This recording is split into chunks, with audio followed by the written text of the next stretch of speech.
జీ5 ఉండగా మీ favourite TV shows ని మీరు అస్సలు మిస్ అవ్వలేరు. Complete free. గంధం బాబాయ్, బోనం మోసే అత్తయ్య చెంపలకి రాశాను. ఓహో,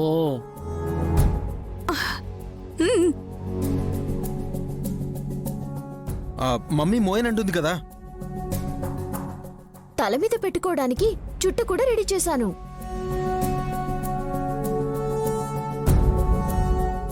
అరే, నా వల్ల కాదంటుంటే మీ పనులు మీరు చేసుకుపోతున్నారేంటి? అమ్మా, నువ్వు బెట్టు చేస్తున్నావు, అది నీకు మంచిది కాదు. బోనం మోస్తేనే నాకు ప్రమాదం జరిగేలా ఉంది. నైని వదిన చెప్పిందా? లేదు. మరి ఇంకేంటి ప్రాబ్లం? బోనం కుండను తల మీదకి ఎత్తుకోవడం పర్వాలేదురా, ఎంతసేపని మోస్తాము? చేయి జారినా, బోనం ఒలికినా అమ్మవారు నా రక్తం కళ్ళ చూస్తారన్నారు కదా.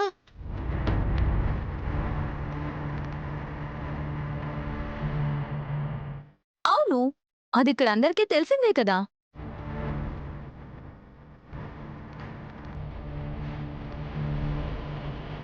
తెలిసి తెలిసి నరకానికి వెళ్ళలేను.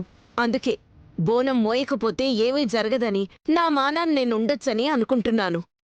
మీరు అలా అనుకున్నారా? ఏమి చేయకపోతే ఏమి జరగదని మీ ఉద్దేశం? అవును, కానీ అలా ఉండదు అత్తయ్య.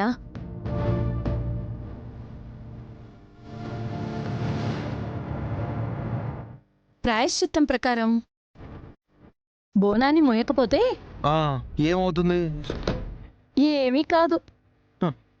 మరింకే మరణం సంభవిస్తుంది.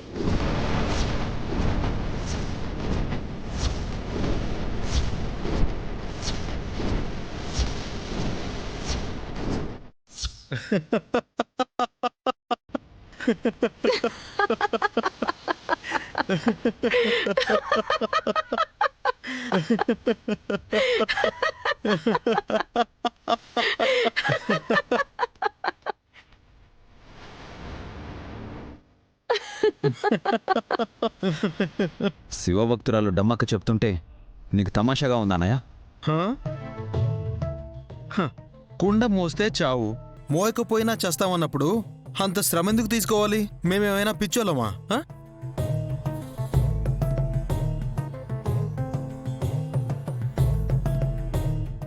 విశాలాక్షి బోనాన్ని మోయమందే కాని మోయకపోతే ఫలానా జరుగుతుందని చెప్పలేదే.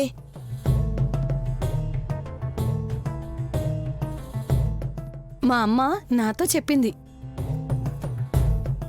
మంచిది.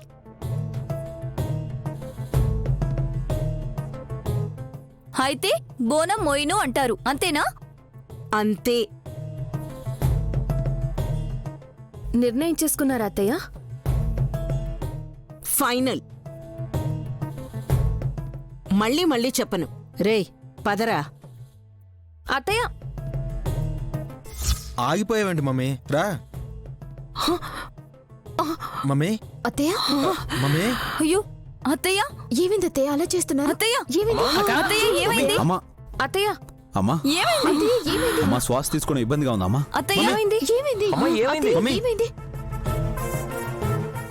డమ్మో డమ్మా, మీ అమ్మ శ్వాస ఆడక ఊపిరి వదిలేలా ఉంది పుత్రా. జీ5 యాప్ డౌన్లోడ్ చేసి అన్ని ఎపిసోడ్స్ పూర్తి ఉచితంగా చూడండి.